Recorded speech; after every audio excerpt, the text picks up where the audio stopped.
Halo guys, selamat siang. Pada kesempatan kali ini kami akan mempresentasikan tugas kami dengan judul Ginggang Wellness Bar, minuman herbal tradisional dengan sentuhan modern. Perkenalkan, nama saya Abelia Tasya Andriawan dengan NIM 52310172. Di sini saya akan presentasikan identifikasi masalah pada jamu ginjal. Berdasarkan informasi yang didapat, terdapat beberapa masalah yang dihadapi jamu ginjal ini. Berikut beberapa permasalahan utamanya. Yang pertama, kurangnya inovasi dalam penyajian jamu ginjal. Yang kedua, variasi rasa dan kemasan masih terbatas. Yang ketiga, promosi digital belum maksimal. Yang keempat, belum memanfaatkan media sosial secara optimal. Dan yang terakhir, ada minimnya pengetahuan masyarakat tentang inovasi. Perkenalkan, nama saya Widya Fani Kesina dengan NIM 5231011770. Saya di sini akan menjelaskan tentang analisis SWOT pada jamu ginjal. Yang pertama itu ada strength, yang dimana di jamu ginjal itu memiliki keaslian produk, citra budaya yang kuat, lokasinya yang strategis, dan harganya relatif terjangkau. Yang terakhir ada pengalaman langsung yang akan didapatkan di sana atau experience. Yang kedua ada weakness atau kelemahan, yang dimana tampilan tempat yang sederhana, brandingnya masih terbilang tradisional, variasi produk di sana masih terbatas, kurangnya instagramable. Yang terakhir ada informasi produk yang masih kurang seperti manfaatnya dan komposisinya. Yang ketiga ada opportunity atau peluang, yang dimana di sana itu tren hidup sehat, wisata budaya dan kuliner, mengembangkan sebagai produk souvenir khas, digital marketing dan berkolaborasi dengan influencer. Yang terakhir inovasi produk. Yang keempat ada trends atau ancaman, yang dimana di sana terdapat persaingan dengan minuman kekinian seperti kopi, teh, kayak gitu, seperti itu.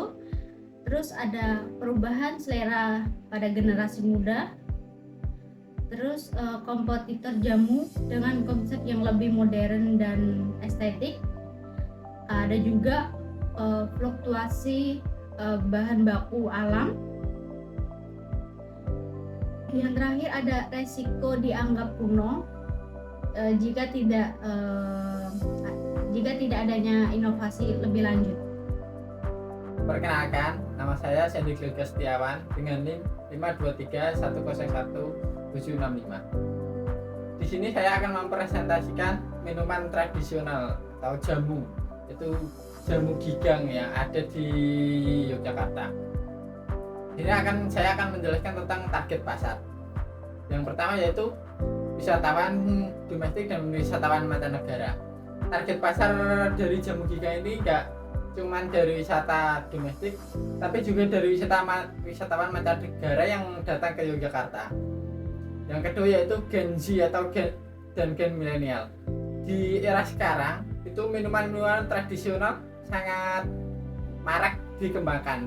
Nah, ini menyasar para kaula muda dari kalangan Gen Z dan kalangan milenial. Yang ketiga yaitu masyarakat lokal. Tidak hanya masyarakat lokal yang ada di Yogyakarta, tapi juga masyarakat luar yang datang ke Yogyakarta untuk berkunjung di destinasi-destinasi Yogyakarta. Yang selanjutnya yaitu nomor 4, pencinta hidup sehat, health lifestyle. Penjelasan selanjutnya yaitu cara melibatkan wisatawan dalam pembuatan jamu gigang ini. Yang pertama yaitu experience atau wisata edukasi. Wisatawan dilibatkan secara langsung dalam proses pembuatan jamu gigang ini, mulai dari pemilihan bahan, terus cara pembuatan serta pengemasan. Yang kedua yaitu workshop jamu, pengenalan bahan-bahan seperti kunyit, jahe, lengkuas, dan kencur, dan aneka aneka bahan-bahan lainnya. Yang ketiga yaitu produk oleh-oleh, jamu kemasan, botol atau bubuk, Jadi wisatawan itu tidak hanya datang membuat dan mencicipi, tapi juga bisa nanti setelah proses pembuatan mereka bisa langsung mendapatkan ini olahan yang telah dibuat tadi untuk dijadikan souvenir untuk oleh-oleh buat warga yang di rumah. Halo, perkenalkan saya Mas Doan Siba dengan NIM 523101745. Jadi di sini saya akan mempresentasikan tentang solusi dan inovasi dari Ginga Wellness Bar. Solusinya, Ginga Wellness Bar ini bisa membantu kebutuhan generasi muda yang ingin menjaga kesehatan tanpa repot untuk merebus jamu tradisional. Nah, produk ini praktis dibawa kemana saja, seperti bar atau botol siap minum, sambil mempertahankan manfaat herbal seperti meningkatkan imunitas dan stamina. Sedangkan inovasinya adalah yang pertama itu inovasi rasa.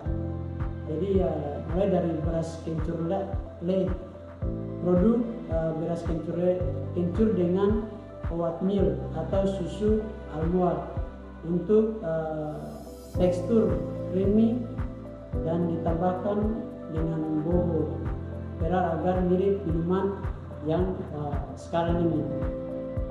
Yang kedua yaitu kunyit asam glow. Jadi bisa dicampur dengan kunyit asam dengan madu, lemon dan sedikit air soda untuk efek segar dan detox alami. Yang ketiga itu jamu sinom. Jadi versi dingin dengan campuran jawa yang segar, manis dan asam, terbuat dari daun asam jawa muda atau sinom, kunyit asam jawa dan gula merah.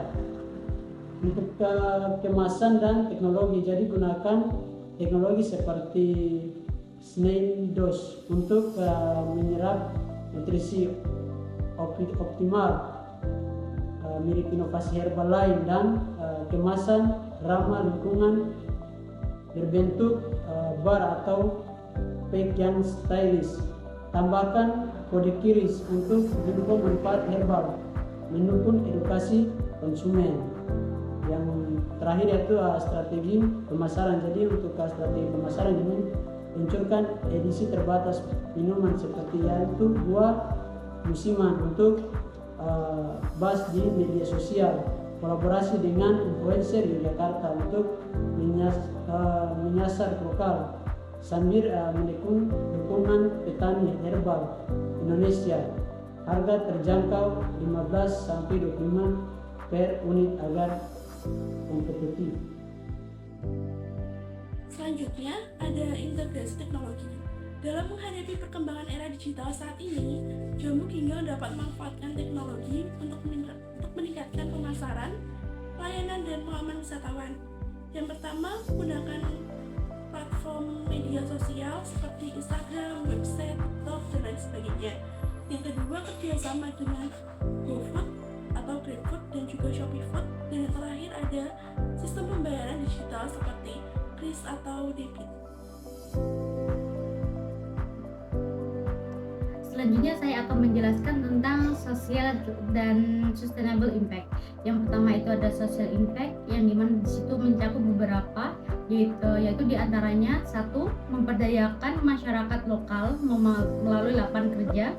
Yang kedua ada melestarikan budaya jamu secara tradisional. Yang ketiga ada meningkatkan edukasi kesehatan berbasis herbal. Yang keempat ada memperkuat identitas budaya di Yogyakarta. Selanjutnya ada sustainable impact, yang dimana di situ mencakup beberapa hal, yaitu diantaranya satu, mengembangkan bahan alami yang ramah lingkungan. Kedua, berpotensi memakai kemasan eco-friendly. Yang ketiga itu ada mendukung para petani lokal atau ekonomi sirkular. Yang keempat ada meningkatkan keberlanjutan usaha melalui inovasi produk. Yang terakhir ada mendukung pariwisata secara berkelanjutan. Kenalkan, nama saya Franciscus Sandro Steven Aja dengan NIM 523 1011753. analisis resiko VUCA.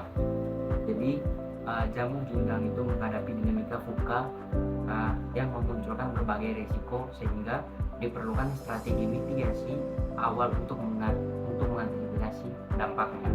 Yang pertama itu vokasi atau perubahan cepat.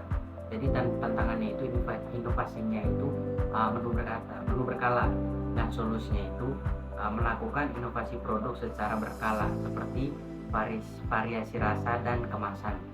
Yang kedua ada uncertainty atau ketidakpastian. Jadi tantangannya itu tidak pasti minat pasar dan keberhasilan inovasi. Solusinya itu riset pasar sederhana seperti survei feedback pelanggan juga. Yang berikut ada complexity atau ketidakkapasitasnya. Jadi tantangannya itu pengelolaan bisnis yang kompleks seperti produk plus wisata plus kolaborasi.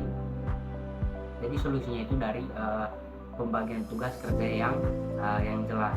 Yang berikut ada ambiguity atau ketidakjelasan. Dari tantangannya itu persepsi jamu yang masih kuno dan positioning belum jelas. Jadi solusinya itu branding yang kuat seperti modern dan tradisional, dapat mengedukasi melalui konten media sosial. Perkenalkan, saya Sandra Putra Darman dengan NIM 523101764. Baik, pada kesempatan kali ini saya akan membahas tentang analisis risiko BNI. Yang pertama itu berita rentangan terhadap penurunan wisata bahan. Untuk solusinya itu tidak hanya mengandalkan wisata bahan saja, namun bisa menjual dengan online atau deliver. Terus yang kedua itu anxious atau kecemasan, kekhawatiran terhadap persaingan dengan selera pasar. Untuk solusinya itu selalu mengikuti tren pasar dan membuat variasi produk yang berbeda dari sebelumnya. Yang ketiga itu non-linear atau tidak linear. Jadi pendapatannya itu tidak stabil. Solusinya itu membuat promo rutin dan paket bulling. Yang keempat ada incomprehensible atau sulit dipahami. Jadi tidak semua marketing strategi memberikan hasil yang jelas. Jadi solusinya untuk menentukan strategi yang tepat. Baik, yang berikut saya akan membahas tentang strategis mitigasi risiko. Yang pertama itu diversifikasi produk, mengembangkan variasi produk jamu botolan, ready to drink, paket oleh-oleh. Yang kedua itu penguatan branding dan digital marketing. Aktivitas media sosial seperti Instagram, TikTok, terus membuat konten edukasi dan promosi yang menarik. Dan yang ketiga itu pengelolaan bahan baku. Yang pertama itu menjalin kerjasama dengan beberapa supplier atau petani lokal. Terus yang kedua itu mengatur stok bahan baku secara efisien. Terus yang keempat itu pengembangan SDM. Yang pertama pelatihan pembuatan jamu modern.